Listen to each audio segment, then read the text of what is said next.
let's turn now to Romans 14, Unplugged, Feast and Fast and Food, oh my.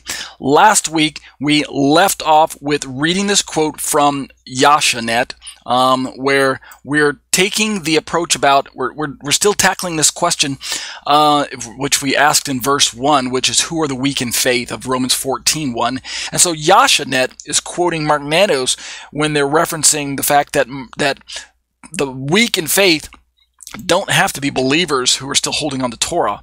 Instead, they can simply be those external brothers, those external covenant members who have a faith in God and they have a loyalty to Torah, but they don't have yet faith in Messiah. They have not declared that faith. They have not pronounced it. They've not made it vocal, and yet they're not hostile to the gospel. This is the key picture. They are perhaps in a place where they're in and amongst Gentile believers. Maybe even they are the minority. We're talking about Jewish unbelievers in Paul's day, Jewish non-Christians, non-Christian Jews. Remember, Paul was a Christian Jew. He was a Messianic Jew, right? He was a fulfilled Jew, if you want to use that term, even though I don't really like that term, fulfilled Jew. But he was a Christian Jew. He was a Messianic believer. But Paul still connected with his brothers according to the flesh, and he talks about them in those 3 chapters, 9, 10, and 11. And I believe that forms the background to understanding what he talks about in Romans 14, which is itself is built on the background behind what Paul talked about in Romans 4. And so that's where we're going to pick up our study.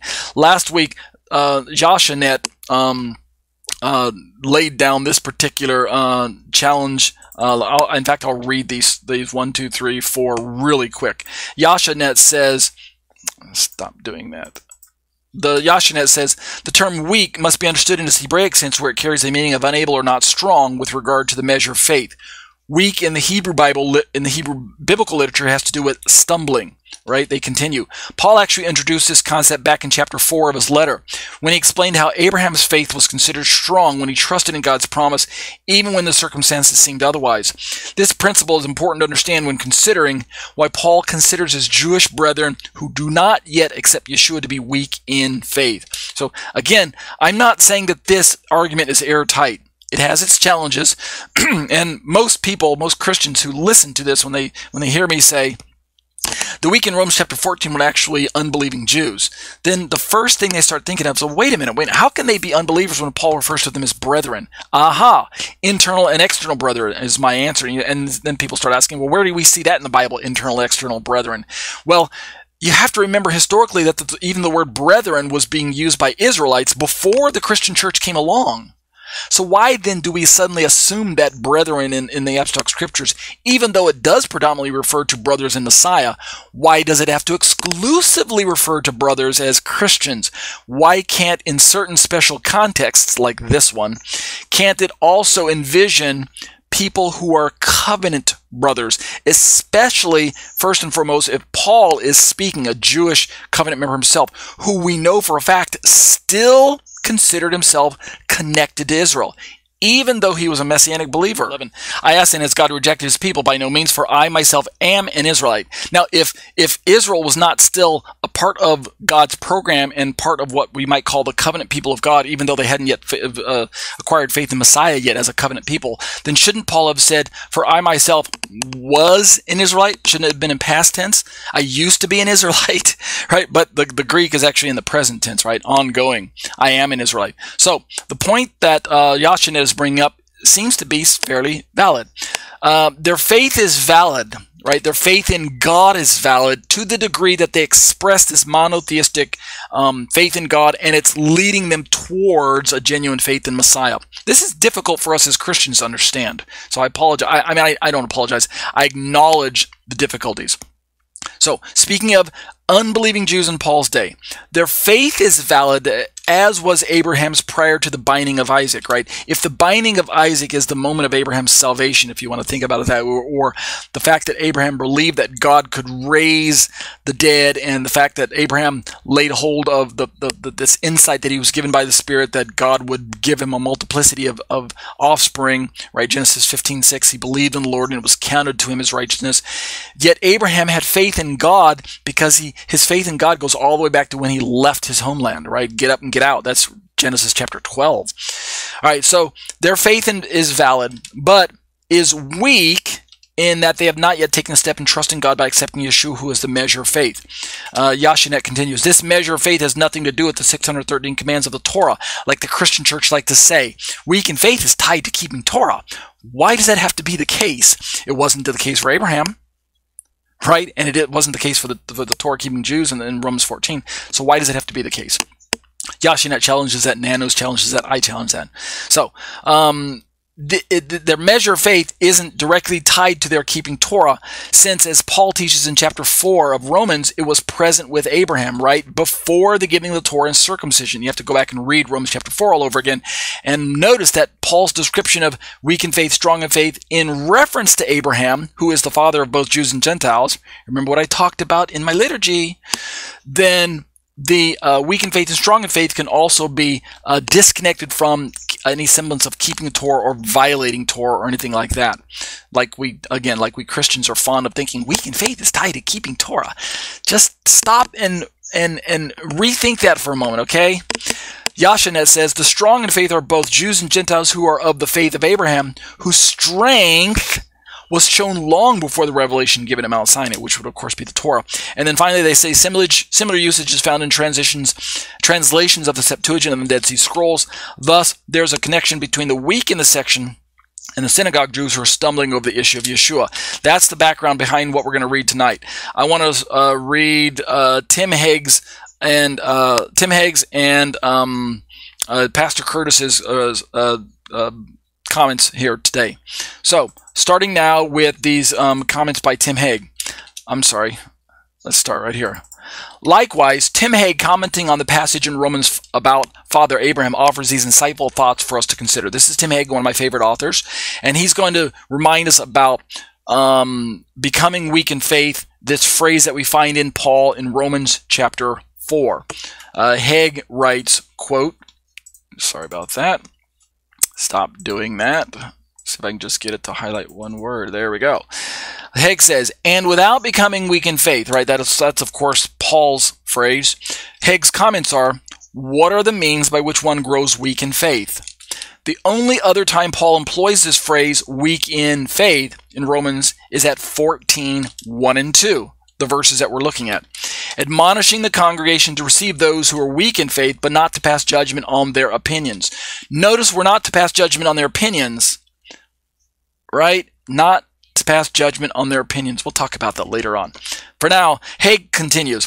14:2 uses the same Greek word for weak, which is astheneo, but does not specifically add in faith.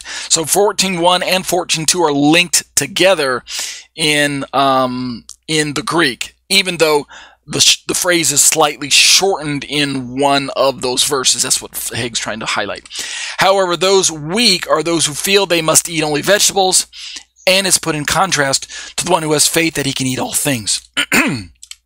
Hegg continues, weak in faith here seems to imply that the person restricts himself unduly, unaware of the broader horizon, which of course in the Christian mind is that he's unaware that he has a freedom that he can eat everything in Messiah, which would include not having to keep the dietary restrictions. That's what the strength of the strong is described as in traditional Christian theology. But Hegg says the same could apply for Abraham's example, that he did not limit himself to the human horizon set before him, but laying hold by faith upon what God had said, he was able to do what otherwise would have been and always is humanly impossible. So what Hegg is trying to alert us to the fact is that when we're talking about weak in faith, Abraham could have listened to what God was telling him about receiving offspring, about having a son that would be born in his old age, right? Remember in Abraham's time, in the narratives of Genesis chapters 12 through chapter, say, 15, that we have kind of in our mind when we're thinking about Papa Abraham, that Abraham was childless. Even up to chapter 18, he's still childless, right? He doesn't finally give birth to Isaac until even chapter 18. So for those first few chapters, God is telling him that he's going to have many children, right? I'm going to bless you. I'm going to multiply you. You're going to have many offspring. But for a good long time, Abraham didn't have any children. So Abraham has to look past his present situation and the limitations of what's in front of his physical eyes. He had to overlook the sight, right, earthly sight, and look through eyes of faith. That's what we mean by not limiting himself to the human horizons set before him. If Abraham would have only looked at his existing surroundings, the fact that he had no children, the fact that he was old in age, the fact that Sarah was past childbearing age, etc., etc., if that was the extent of his sight in God, then he would have limited his faith. He would have been weak in faith because he would not have been trusting God to do the impossible. He would not have had supernatural faith in God. His faith would have been weak. But Paul says that he did not grow faith in weak, meaning his faith was not limited, it was unlimited. His faith extended into the supernatural. It extended into seeing what God can see by the Spirit, which is, of course, that all things are possible in God. And specifically, it extended towards the covenant promises that Abraham was going to have children, and when it came to the promised seed of God, right, the seed of Abraham, which at the natural level was Isaac, but at a supernatural level, the spiritual level, was Messiah, right? Remember that Isaac is a type and shadow of Jesus himself, Yeshua. Yeshua being the type and Isaac being the shadow. There's your two levels of application right there. So type and shadow. Abraham didn't only look at the type. He didn't keep his eyes focused on the physical. And so that's what Hagg's trying to highlight. And then lastly, let me read this before we continue on. Lastly, an online sermon transcript by Pastor David B. Curtis of Berean Bible Church lends additional support for the view that the weak were most likely unsaved Jews who were nevertheless counted by Paul as part of the larger, commingling Jewish and Gentile synagogue and Torah communities that Paul had influence over as a Messianic Jew at Rome. So Nanos' thesis works best within a Judaism that was prior to the destruction of the temple, in which Judaism and Christianity, again, I'm using first century Christianity kind of loosely there in my terminology, the Christians were still a sect of Judaism, and the followers after the way that we read about in the book of Acts were still very closely connected with many of the synagogue communities, closely enough that they commingled and had some interaction with one another. And this allowed for unbelieving Jews to have a dialogue with Christian Gentiles and things like that.